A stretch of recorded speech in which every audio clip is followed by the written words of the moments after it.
दोस्तों, बहुत सारे बच्चे डीयू एडमिशन फॉर्म भरते वक्त कई सारी गलतियां कर रहे हैं जिसकी वजह से उनका फॉर्म रिजेक्ट हो जा रहा है। कई लोगों के मैसेज आ चुके हैं मुझे कि सर मैंने 12th के मार्क्स भरने में गड़बड़ कर दी, किसी ने गलत डॉक्यूमेंट अपलोड कर दिया, किसी से टाइपिंग एरर हो गई है। कई लोगों को डाउट है कि भैया सही तरीका क्या है भरने का, नंबर कैसे कैलकुलेट करना है।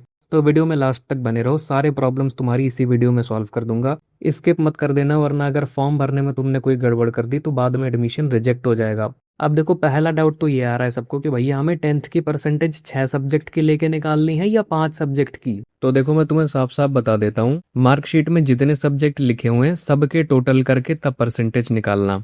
अगर आप डीयू की एडमिशन गाइडलाइंस पढ़ोगे तो उसमें उन्होंने एकेडमिक सेक्शन के अंदर साफ साफ लिख रखा है कि candidates must enter the marks of all the subjects in which he और she has passed in class 10th and class 12th। तो जितने सब्जेक्ट्स के साथ तुमने 10वीं पास करी है, मार्कशीट में जितने सब्जेक्ट लिखे हुए हैं उन सब का टोटल करके तब परसेंटेज निकालो। ये ऑफिशियल गाइडलाइंस में आपको दिखा रहा हूँ। अगर आपके 10th क्लास में सिर्फ 5 सब्जेक्ट हैं तो 5 सब्जेक्ट का टोटल करके परसेंटेज निकाल लेना, और अगर 6 सब्जेक्ट हैं तो 6 सब्जेक्ट का टोटल करके परसेंटेज निकाल लेना। तुम्हारी परसेंटेज कम बन रही है या ज़्यादा बन रही है उससे कोई फर्क नहीं पड़ता, क्योंकि एडमिशन तुम्हारा सिर्फ और सिर्फ CUET के स्कोर पे होना है। अगर तुमने फॉर्म ऑलरेडी सबमिट कर दिया है 5 का निकाल के, तो करेक्शन विंडो 10 जुलाई और 11 जुलाई को खुलेगी, तो उसमें सही कर लेना। अगली दिक्कत आ रही है लोगों को 12th के नंबर भरने में। अब यहाँ पे तुम्हें हर सब्जेक्ट के थ्योरी और प्रैक्टिकल अलग अलग भरने हैं। कुछ लोगों के पास 12th में 5 सब्जेक्ट होते हैं, कुछ लोगों के पास 6 सब्जेक्ट होते हैं। अगर आप अपना रिजल्ट देखोगे तो उसमें 3 सब्जेक्ट एक्स्ट्रा लिखे होते हैं, work experience, health and physical education और जनरल स्टडीज। ज्यादातर बच्चों को इनमें नंबर कुछ भी नहीं मिलता है, बस एक ग्रेड दे दिया जाता है। तो ये वाले सब्जेक्ट तुम्हें नहीं भरने हैं, तो इनको चुपचाप बस वैसे छोड़ दो। तुम्हारे जो मेन सब्जेक्ट है, 5 सब्जेक्ट हैं तो 5, 6 सब्जेक्ट हैं तो 6, इनके नंबर भरने हैं। अब देखो, यहाँ पे पहला सब्जेक्ट तुम्हें लैंग्वेज का चूज करना है। मार्कशीट में पहला सब्जेक्ट तुम्हारे लैंग्वेज का ही होगा, इंग्लिश या फिर हिंदी। वो तुम्हें यहाँ पे एंटर कर देना है। थ्योरी मार्क्स तुम यहाँ एंटर करोगे उसके, और प्रैक्टिकल मार्क्स तुम यहाँ पे एंटर करोगे। मिक्सअप मत कर देना। और ये भी ध्यान रखना कि हर सब्जेक्ट के थ्योरी नंबर और प्रैक्टिकल के नंबर अलग अलग होते हैं। जैसे इंग्लिश और हिंदी में 80 नंबर की थ्योरी है और 20 नंबर का प्रैक्टिकल है, जबकि फिजिक्स, केमिस्ट्री और बायो जैसे सब्जेक्ट में 70 मार्क्स की थ्योरी और 30 नंबर का प्रैक्टिकल होता है। तो दोनों में एक ही भर के मत आ जाना। ये गलती भी कई सारे लोग कर रहे हैं।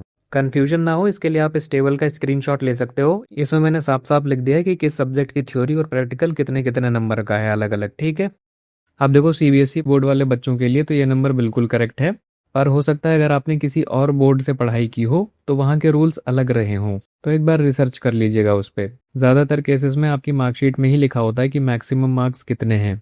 अच्छा, अब एक बात और ध्यान देना। सपोज तुम्हारे पास 5 सब्जेक्ट हैं तो तुम सिर्फ और सिर्फ 5 ही सब्जेक्ट के नंबर भरोगे। बाकी दोनों यहाँ पे ब्लैंक छोड़ देना है, इनमें कुछ भी छेड़ना नहीं है, कुछ भी सेलेक्ट भी मत कर देना गलती से। और 6 सब्जेक्ट हैं तो 6 सब्जेक्ट लाइन से भर दो, और 7वां वाला खाली छोड़ देना, इसमें कुछ भी भरने की जरूरत नहीं है। अगर गलती से भी तुमने कोई एक्स्ट्रा सब्जेक्ट छेड़ दिया और कुछ सेलेक्ट कर दिया ना, तो मुझे लग रहा है यहाँ पे कुछ पोर्टल पे ग्लिच भी आ रहा है। कई सारे बच्चे बोल रहे थे कि फॉर्म सबमिट ही नहीं हो रहा है। इसलिए बस जितने सब्जेक्ट तुम्हारे पास मेन हैं बस उनके नंबर भर दो, बाकी सारे चुपचाप ब्लैंक छोड़ देना। कोई छेड़खानी यहाँ पे करने की जरूरत नहीं है। अच्छा, ये तो CBSE वाले बच्चों की बात हो गई। जो ICSE बोर्ड वाले बच्चे होते हैं उनके थ्योरी और प्रैक्टिकल के मार्क्स मार्कशीट में अलग अलग नहीं लिखे होते। Simple out of 100 obtained marks आपको लिख करके आ जाता है। तो आपको प्रैक्टिकल वाला जो सेक्शन है इसमें 0 भर देना है। ठीक है। कोई डाउट आ रहा है तो कमेंट बॉक्स में पूछ लो।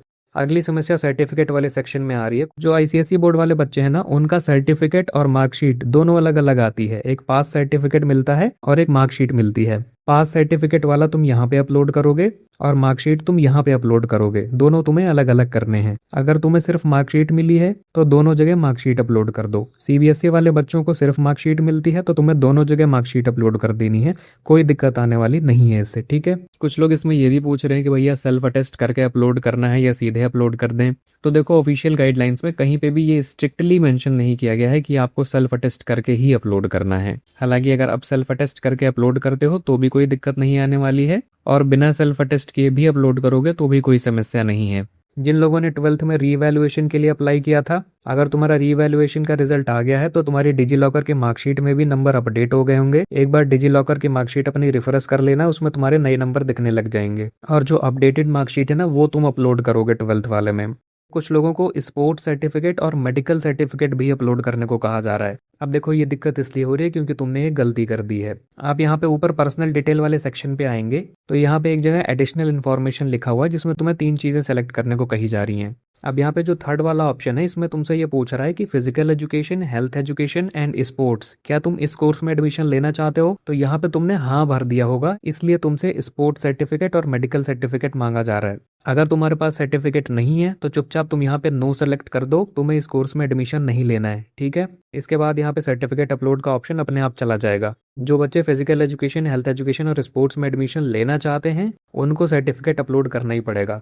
तुम्हें नहीं लेना, तुम चुपचाप यहाँ पे नो सेलेक्ट कर देना, सारी टेंशन खत्म। आगे बात समझ में। अब जो SC ST OBC या EWS वाले बच्चे हैं उनको अपना कैटेगरी सर्टिफिकेट भी अपलोड करना पड़ेगा। तो उसमें आपको ये ध्यान रखना है कि आपकी जो कैटेगरी सर्टिफिकेट पर नाम लिखा हुआ है आपका और आपके माता पिता का, वो सेम टू सेम मैच होना चाहिए आपके क्लास 10th और 12th के मार्कशीट से, तभी वो सर्टिफिकेट वैलिड माना जाएगा, अदरवाइज दिक्कत हो सकती है। जनरल वाले बच्चों के लिए कोई टेंशन ही नहीं है, उन्हें ये ऑप्शन ही नहीं दिखेगा। अब यहाँ पे भी एक समस्या आ रही है कि जो EWS और OBC वाले बच्चे हैं, तुम लोग एक बात ध्यान से सुन लो। यहाँ पे शुरू में जब तुम अपनी कैटेगरी सेलेक्ट करोगे तो तुम्हें अपनी सर्टिफिकेट डिटेल्स भरनी होंगी और तुम्हारा सर्टिफिकेट 1 अप्रैल 2026 के पहले का बना हुआ नहीं होना चाहिए।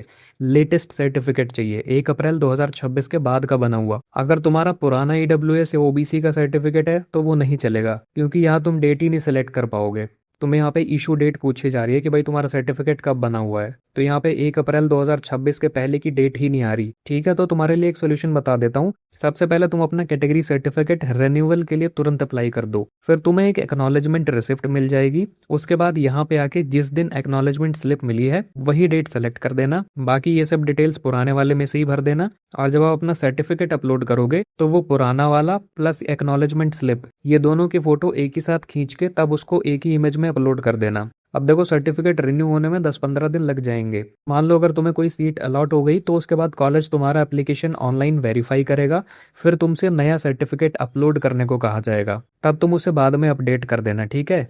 अब कुछ लोग पूछ रहे हैं कि ऑल्टरनेट ईमेल और ऑल्टरनेट मोबाइल नंबर देना कंपलसरी है, तो नहीं, कंपलसरी नहीं है, इसे छोड़ सकते हो। और कोई डाउट आ रहा है तुम लोगों को कहीं भी तो कमेंट्स में पूछ सकते हो। जिन्होंने CUET का फॉर्म नहीं भरा था वो लोग एडमिशन नहीं ले सकते, उनके लिए कोई जुगाड़ नहीं है। तुम किसी लोकल प्राइवेट कॉलेज में एडमिशन ले सकते हो जहाँ पे CUET नहीं मांगा जा रहा है। अच्छा, एक बात और ध्यान रखना कि फेज 1 वाला रजिस्ट्रेशन कंप्लीट होने के बाद तुमको फेज 2 के लिए भी अप्लाई करना है, जिसमें तुम कॉलेज और कोर्स सेलेक्ट करोगे। फेज 1 में ही तुम फीस जमा करके भूल मत जाना सारी चीजें कि अब तो काम हो गया। फेज 1 के बाद तुमको अपने पोर्टल पे जब लॉग इन करोगे तो तुम्हें फेज 2 का भी ऑप्शन दिखेगा, उसे भी भरना है तुम्हें। इसमें तुम अपने प्रेफरेंस डालोगे, जो भी कॉलेज तुम्हें चाहिए, जो भी कोर्स तुम करना चाहते हो वो सारा तुम यहाँ पे भर दोगे, ठीक है। और आराम से सारी चीजें भरो, कोई हड़बड़ी की जरूरत नहीं है। 11 जुलाई लास्ट डेट है, समय नहीं निकला जा रहा। जब तक चीजें क्लियर ना हो जाएं तब तक हड़बड़ी में चीजें नहीं करनी है, ठीक है। तो ठंडे दिमाग से आराम से फॉर्म भरो बैठ के। वीडियो पसंद आई हो तो लाइक कर दो, चैनल को सब्सक्राइब। मिलते हैं अगली वीडियो में।